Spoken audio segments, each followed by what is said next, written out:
Hello, everyone, and welcome to Education in Focus, powered by Chalkboard News. I'm Dan McCaleb, Vice President of News and Content at the Franklin News Foundation, publisher of chalkboardnews.com. Chalkboard's a news website dedicated to issues related to K-12 education. Joining me again today is Brendan Clary, Chalkboard's K-12 editor. We are recording this, Brendan, on Tuesday, January 2nd. Happy New Year. Happy New Year, Dan. Thank you. Brendan, now that the calendar has flipped to 2024, we are just a couple of months away from a controversial new Title IX rule that would add gender identity and sexual orientation to federal law prohibiting sex discrimination in the nation's schools. Schools that don't follow the law risk losing federal funding. But critics say the new rule, illegally rewrites the law without congressional approval, and could be a danger to girls because it will mean biological boys who identify as girls could participate in girls' sports. Bring us up to date on this story, Brendan. Yeah, Dan. It's there's a lot of back and forth on this, as I've written about before, and a lot of other outlets who cover this sort of thing have written about before as well. And we did recently publish pieces that this has been moved to March now, and that there is a delay on getting these rules that were initially expected in October, right? So we are kind of waiting on that.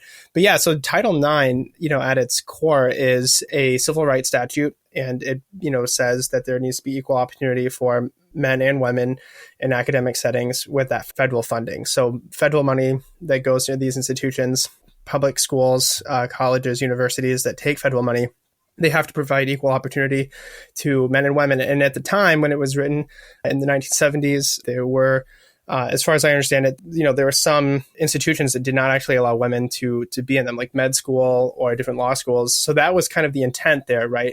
But the question that we're talking about with some of the sports stuff, that stems out of it, right? And so there are these... Right. I remember, when it comes to sports, it particularly affected college sports because men had sports like football, and, the bigger schools, they give out 90-plus scholarships to boys, but there wasn't the same thing on the girls' side. They gave out fewer scholarships, and this forced these colleges and universities to have an equal number of sports scholarships and academic scholarships for boys and girls. We're talking, now this affects both K-12 education and college sports, but this dramatically affects K-12 schools.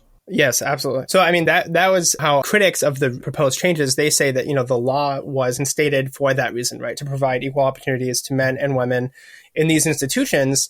But then the Biden administration, in their view, so I talked to Jennifer Braceras, the director of the Independent Women's Law Center, who is a former member of the United States Commission on Civil Rights. And she was explaining that essentially, this was a very specific statute for one thing, and that was to prohibit schools that accept federal dollars from discriminating on the basis of sex.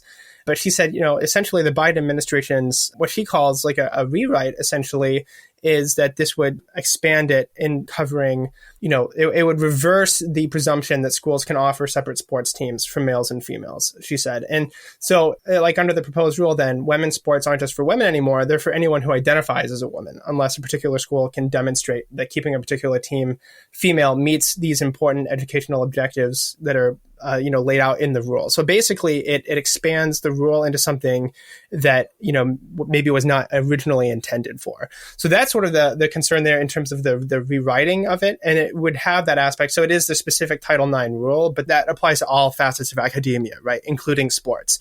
So that's sort of the other confusing thing about this, Dan, is that there's actually two different rules now kind of working their way through the bureaucracy. There is a broader Title IX rule that affects if a school takes federal money, they have to include gender identity and sexuality. And there's a number of other different things that it would change, but that is one of the bigger ones, right? And then there's a specific proposed rulemaking on the athletic teams. So that is like a smaller thing. And that's something that the Biden administration pointed to and said, we're going to release that later. We're going to release that separately. So that sort of muddies the water when we're talking about this, that Title IX governs all of these different areas of, academic life in terms of equal opportunity for men and women. But then it would also specifically apply to the athletic rule. And so there is two different rules there, but the different, the changing of the scope of the statute would apply to both. So it was initially supposed to go into effect in October. There were delays. Lots of critics particularly commented on it, and that was one of the reasons given for the delay. Now it is March. Of course, March, most schools generally have a calendar that's, August or September to May or June. March is like smack dab in the middle of the second half of the school year. Are schools going to be impacted right away?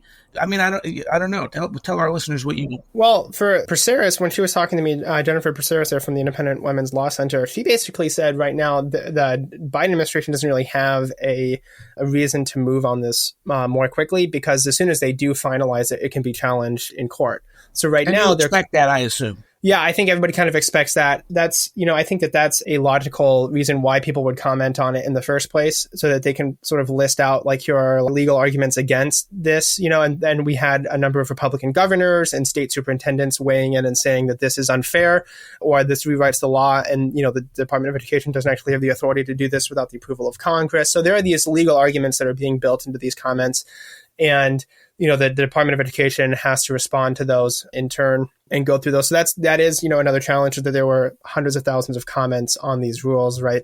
And so that is, a big pull, right? You really do have to lift to get that done, right? To go through all these comments and come up with responses to them. But at the same time, there is not really a motivation, I think, to get it done sooner, because right now, I think there is maybe an understanding that like you have to do these things or you will lose federal funding. Like there is maybe a little bit of like the federal government saying this is what we expect schools to do. And until they, finally put it out there, and then there's a legal challenge to it, there is sort of like, this is what we expect even before the rule is done. So that's kind of, Becerra said that the administration is deliberately delaying releasing the final rule so that the opponents of the rule can't formally challenge it. So she kind of sees it as that there is maybe a bit of motivation there that, if it's not finalized, you can't take legal action against it. And so it sort of is standing in that liminal space. Interesting, Brennan. I fully expect you and the team at Chalkboard News to continue updating our listeners and our readers at chalkboardnews.com about this developing story. In March, March is just around the corner, really, and this would be a big change in how schools operate. As you said, though, we expect legal challenges, so who knows what comes of that. But we are out of time. The listeners can keep up with all of Chalkboard's K-12 education reporting at chalkboardnews.com. For Brendan Clary, I'm Dan McCaleb. Please subscribe, and thank you for listening.